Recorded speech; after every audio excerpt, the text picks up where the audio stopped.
안녕하세요. 형광펜 성경과 함께하는 성경 공부, 오늘은 이사야 4장입니다. 그날에 일곱 여자가 한 남자를 붙잡고 말하기를 우리가 우리의 떡을 먹으며 우리의 옷을 입으리니 오직 당신의 이름으로 우리를 칭하게 하여 우리를 수치를 면하게 하라 그러는데, 결혼해달라라는 거거든요. 이 그날이 언제냐면은 3장에서 나왔던 좀 전쟁의 날이라고 보면 될 것 같습니다. 너희 장정은 칼에, 너희 용사는 전란에 망할 것이다. 그러니까 전쟁의 그 환란 가운데서 망하고, 그 성문은 슬퍼하고 곡할 것이며 시온은 황무하여서 땅에 앉으리라라고 돼 있는데, 그날이 되면은 남자가 너무 많이 죽어서 여자 7명에서 남자 1명 붙잡고 우리가 우리의 떡을 먹으며 우리의 옷을 입겠다라고 그러는 거거든요. 이 떡을 먹고 옷을 입는 건 사실 남자가 제공해야 되는 거예요. 여자는 이때 당시에 고대 근동에서는 특히나 경제권이 허락이 안 됐었습니다. 그래서 일을 전혀 할 수가 없는데, 이것을 어떻게 구해오겠습니까? 사실 뭐 지금이야 먹는 거 입는 거 어려운 게 아니지만, 이 옛날에는 그것 자체가 나라가 책임져야 될 만큼 어려웠던 일이거든요. 예를 들면 3장을 보면은 사람이 그 아비의 집에서 그 형제를 붙잡고 말하기를 너는 옷이 있구나, 그러니까 우리의 지도자가 되어달라라고 부탁을 해요. 그랬더니 그날에 그가 소리를 높여 이르기를 나는 고치는 자가 되지 않겠다. 내 집에도 양식이 없다. 의복이 없다. 내가 어떻게 너네 지도자가 되겠느냐. 나는 못하겠다라는 얘기가 나오거든요. 나라에서 책임을 져야 되는 만큼 어려웠던 일이 이때 당시에는 입는 거, 먹는 거를 해결하는 거였어요. 근데 이것을 어떻게 경제권이 없는 여자가 스스로 해결하겠다고 합니까? 어렵죠. 이거 알아서 해결할 테니까 우리가 대신에 우리랑 그냥 결혼만 해달라. 그래서 우리의 수치를 명쾌해달라라는 부탁이 있는 겁니다. 일곱 여자라는 것은 딱 일곱 여자를 숫자적으로 얘기하는 게 아니라 완전수기 때문에 많은 여자들이 한 남자를 붙잡고 말한다라는 뜻입니다. 7장을 보면은 하나님께서 그 유다에게 그 전쟁의 날 그런 것들을 다 허락하시기 때문에 너무 많은 사람이 죽어서 그날에는 한 사람이 한 어린 암소 그리고 두 양을 기를 것이다. 이게 많은 숫자가 아니거든요. 이스라엘은 목축업을 주업으로 하는 나라기 때문에요. 근데 이렇게밖에 없는데 가족이 다 죽었기 때문에 남는 거예요. 그래서 그 내는 젖이 많으므로 버터를 먹을 것이다 라고 돼 있어요. 우유가 너무 많아서 그냥 버터가 되는 거죠. 먹을 사람이 없으니까. 그렇게 다 남자들이 죽는 그런 모습이 앞으로도 그려질 건데, 그렇습니다. 이 4장의 내용도 마찬가지예요. 사실 이거를 따지고 보면은 3장에서 나왔던 시온 딸들의 교만하여 느린 목이라든지 정을 통하는 눈, 아죽거리며 행하는 발, 그 애교를 부리면서 다니는 그런 발입니다.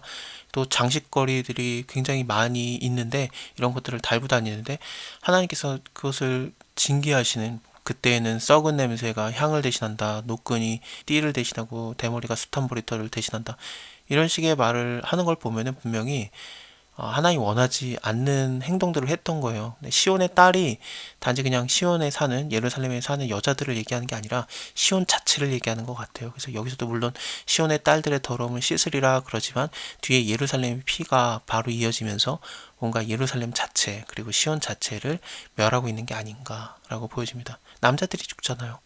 그날의 여호와의 싹이 아름답고 영화로울 것이다. 여기서의 그날은 위에 나온 그날, 그 전쟁의 날과는 다릅니다.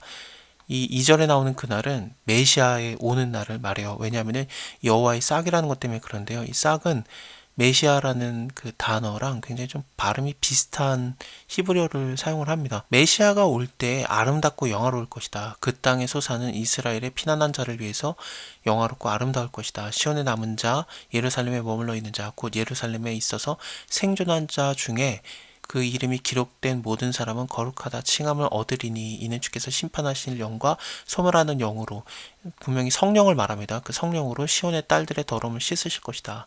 예루살렘의 피를 그 중에서 청결케 하실 때가 됨이라. 예수 그리스도의 피로서 온전하게 깨끗함을 받는 그때를 말하잖아요. 왜 메시아가 싹이라는 거랑 좀 연관이 있냐면은, 물론 다윗의 자손으로서 오십니다. 다윗의 후손 자손으로서 오시는데, 근데 예수님께서는 성령으로 말미암아 잉태되기 때문에 하나님의 직계 아들이죠. 하나님의 독생자 예수 그리스도 아니겠습니까? 하지만 그 다윗의 뿌리로 오시는 거기 때문에 뭔가 줄기 옆에 새로운 가지 혹은 새로운 싹 같은 느낌이 있는 거예요. 뭔가 다시 자란 뭐 그런 느낌 있죠. 어, 이스라엘의 왕들, 유다의 왕들이 제대로 된 왕이 거의 없었어요. 요시야 하나 괜찮고, 시스기야도 끝이 괜찮지 않고, 솔로몬도 뭐 좋지 않고요. 다윗도 워낙에 죄를 많이 졌죠. 하나님이 그를 사랑하긴 했지만 그래서 이런 좀 새로운 싹 그런 걸로 표현되는 게 메시아라는 단어예요. 그리고 또 싹이 굉장히 연하잖아요. 그래서 예수님이 처음 오실 때 메시아가 오실 때는 굉장히 연약한 모습인 것처럼 오신다. 아기 예수로 오시니까요. 그래서 그런 것들을 다 표현하는 것을 싹이라는 단어로 사용을 하고 있습니다. 그래서 예수님이 오시면은 생명을 얻기 위해서 이름이 기록된 자들은 다 거룩하다 칭함을 받으리라.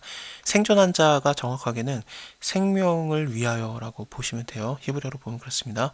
이는 주께서 심판하는 영과 소멸하는 영. 이 심판은 당연히 죄에 대한 심판이고요. 소멸하는 것은 죄를 제거하는 거를 말합니다. 여호와께서 그 거하시는 온 시온산과 모든 지폐 위에 낮이면은 구름과 연기, 마치 그 구름 기둥이 연상이 되죠. 밤이면은 화염과 빛을 만드시고 불 기둥이 연상이 됩니다. 그 모든 영광 위에 천막을 덮으실 것이며 천막이 있어서 낮에는 더위를 피하는 그늘을 지으며 또 풍우를 피하여 숨는 곳이 되리라. 하나님께서 함께 하시면서 구름 기둥, 불 기둥처럼 임재하고 계신다. 그런 것들을 표현하는 건데 예수님이 오셨을 때 임마누엘의 하나님으로 오시잖아요. 하나님이 너희와 함께 하시다. 사실 7장 14절을 가면은 보라 처녀가 잉태하여 아들을 낳을 것이요 그 이름을 임마누엘이라 하리라 라는 것이 당장에 나오는데 다 예수님과 연관이 되는 내용들이죠. 예수님이 태어날 때 천사가 가브리엘 천사가 와서 임마누엘이라 하리라 그것이 또 얘기가 나오는 거고 또 마태복음 끝을 보면은 내가 너희와 세상 끝날까지 함께하리라. 함께한다라는 게 임마누엘이잖아요. 그래서 시작도 임마누엘, 끝도 임마누엘로 되는 것이 마태복음입니다. 오늘 여기까지 보고요. 다음에 5장 이어서 계속 보겠습니다. 감사합니다. 다음에 뵐게요.